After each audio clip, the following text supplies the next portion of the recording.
friends, nilibit ako sa Korea. Salute! Part 5 na yata to. Ano sabi ko, friends? Wala pa ako dito, friends. Ang dami ko lang nakain, friends. Busog na ako, friends. Parisan mo lang ng kamatis. Ang sarap. This is my life in South Korea. My husband is pure farmers. Farmer,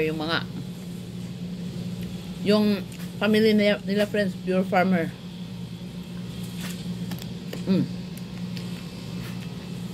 Bilib ako sa Korea bilib ako sa mga farmers sa Korea. Napaka high-tech nila, friends. May mga makina sila pang processing ba ng food products. Dami makina. Nandoon sa Hangko. Budiga ba tawag doon? Bahay ng mga makina. Meron dito, sarap na bahay namin. Ang dami ng makina yan, oh. Alam mo ba, friends, yung mga biyanan ko?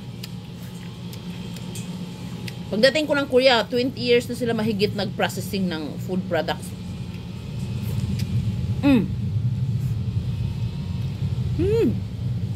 Mumaling at hubak maling.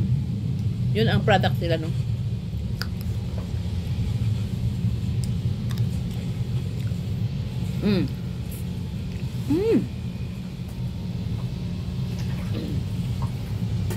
Ikaw lang, friends, manguha tayo ng fresh. Ito, lapangin mo, fresh. Ang sarap talaga ng sitaw, friends. Sa totoo lang. Parang nasarapan ako sa sitaw na hilaw kaysa okra.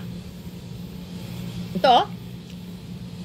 Kailangan, medyo pamur. Kalaglagan na. Huwag lang malaglag ang kamatis, di na mapulot. Anong sabi ko, friends?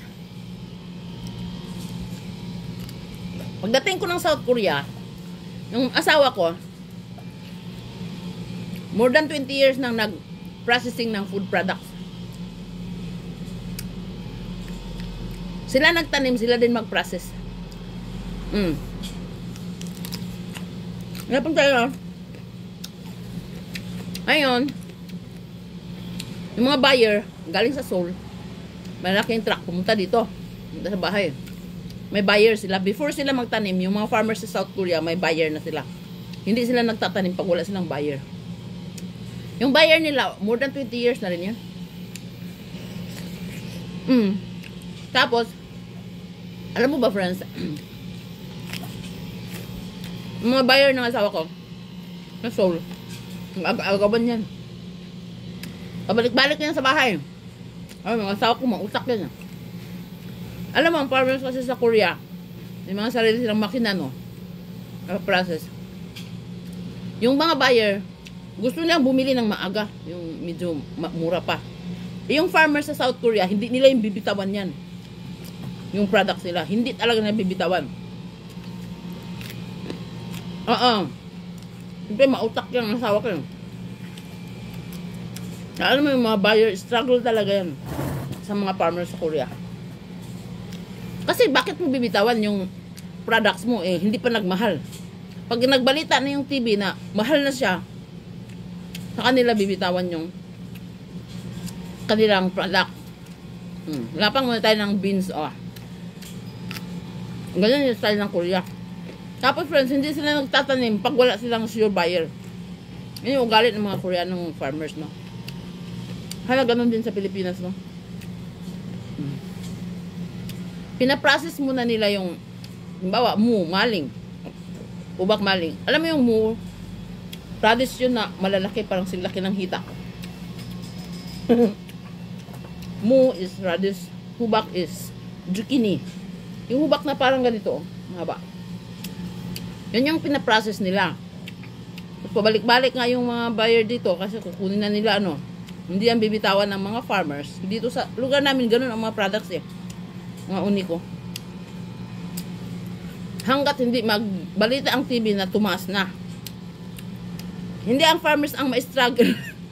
Ang buyer ang ma-struggle. Siyempre, mahirap ang farm. Tapos ibibinta mo mura, hindi pwede sa kanila yun. Sawak mo, utak yun. Ang santapi ko nga, friends, ah.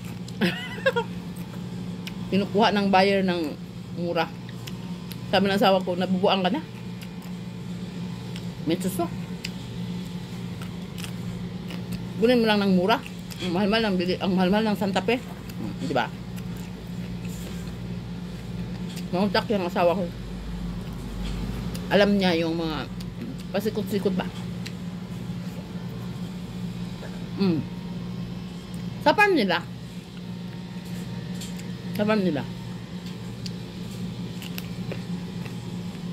Kasi siya nga naman yung farmer eh. Mahirap mag-farm, tapos kukunin lang nila ng mura. Eh, sa Pilipinas, di ba, yung mga mais, ibibinta lang ng mura. Dito hindi. Iho-hold ng mga farmers yan. Kaya ang kagandahan pag processing ka, hindi siya masisira kasi naka-process na siya. Bye-bye! Lilibis ako sa South Korea. Salud! Stay there and remember, from South Korea. Bye-bye!